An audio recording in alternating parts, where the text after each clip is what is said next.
פגשתי פעם סטודנטית גרמניה, היא סיפרה שחששה שאזהה את המבטא.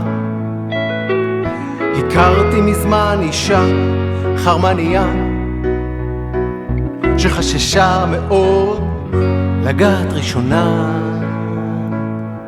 אנשים חוששים מעצמם, לעתים מעיזים לעשות צעד ומגלים לראשונה שהשמיים לא נפלו. אנשים חוששים מעצמם, לעתים מעיזים לעשות צעד ומגלים לראשונה שהשמיים לא נפלו.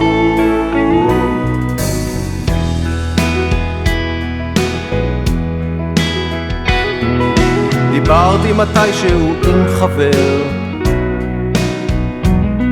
שחשש שאגלה שהוא סוכן סמוי. יצאתי עם מישהי עם חשש שאחשוב עליה,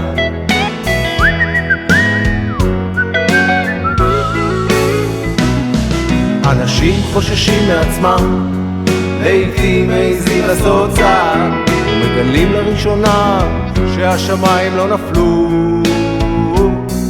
אנשים חוששים מעצמם, לעתים מעיזים לעשות צעד ומגלים לראשונה שהשמיים לא נפלו.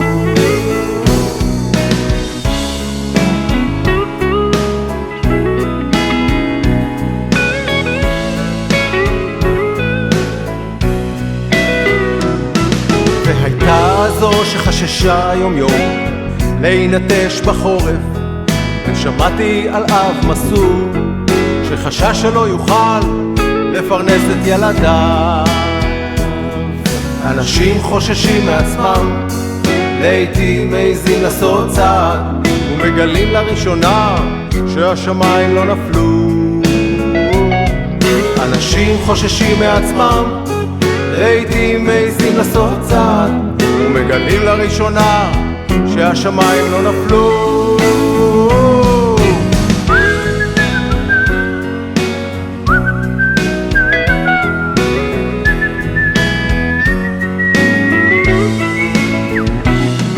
אנשים חוששים מעצמם, לעתים מעיזים לעשות צעד ומגלים לראשונה שהשמיים לא נפלו.